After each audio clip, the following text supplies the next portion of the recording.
வணக்கம் மக்களே, welcome to Vijaya vlogs. இது வடித்த சாதமும் அதே மாதிரி திணை அரிசி இது ரெண்டும் கலந்த பொங்கல் எப்படி செய்கிறது அப்படின்னு சொல்ல போகிறேன். 1/4 கிலோ சாதம் எடுத்துக்கோங்க.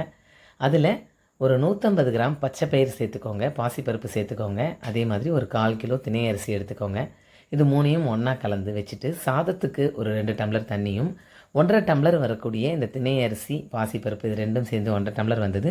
அதில் ஒரு 5 டம்ளர் தண்ணி, மொத்தம் 7 டம்ளர் தண்ணி ஊற்றிருக்கேன். பெருங்காயத்தூள் போட்டிருக்கேன், உப்பு சேர்த்துருக்கேன், மிளகு ஜீரகத்தை அப்படியே சேர்த்துருக்கேன், கருவேப்பிலை சேர்த்துருக்கேன்.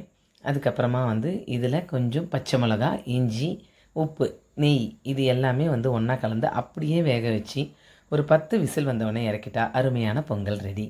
சாப்பிட்டு பார்த்துட்டு சொல்லுங்கள். இதுக்கு சாம்பார், இதுலேயே துவரம்பருப்பு, வெங்காயம், தக்காளி, பச்சை மிளகா, மிளகு, ஜீரகம், சோம்பு, வெந்தயம், பெருங்காயத்தூள், மஞ்சள் தூள், உப்பு எல்லாமே சேர்த்து ஒன்றா அப்படியே பருப்போடு எல்லாமே கலந்து அப்படியே வேக வச்சு எடுத்துக்கிட்டு தாளிப்புக்கு நம்ம வடகமும், கடுகு, வெந்தயம், பெருங்காயம், கொஞ்சம் நெய் சேர்த்து கொஞ்சம் உப்பு சேர்த்து அதில் கொஞ்சம் 1 டீஸ்பூன் கொஞ்சம் இந்த பனை வெல்லம் கொஞ்சம் அதில் சேர்த்துட்டிங்கன்னா அருமையான சாம்பார் ரெடி. நம்மளோட திணை சாத பொங்கல் எப்படி இருக்குது அப்படின்னு டேஸ்ட் பண்ணி சொல்லுங்கள். நம்மளுக்கு மிளகு பொங்கலுக்கு சாம்பார் வச்சுருக்கேங்க, தேங்காய் சட்னியும் முருங்கைக்கீரை பொடியும் வச்சுருக்கேன். இதில் நமக்கு தோசை வச்சுருக்கேன். ஒரு அருமையான ஒரு டின்னர் ரெடி. வாங்க மக்களை சாப்பிட்லாம்.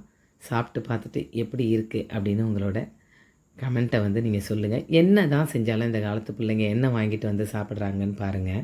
இங்கே பாருங்கள், இந்த மாதிரி ஒரு சிக்கன் வாங்கிட்டு வச்சுக்கிட்டு இந்த மைனீஸ் இந்த மாதிரி சாஸு இதுதான் இந்த காலத்து பிள்ளைங்க சாப்பிட்றாங்க. நம்ம என்ன தான் விழுந்து விழுந்து சமைச்சாலும் இந்த காலத்து பிள்ளைங்களுக்கு இந்த மாதிரியான ஆகாரங்கள் தாங்க ரொம்ப பிடிக்குது. நம்ம என்னங்க பண்ண முடியும்?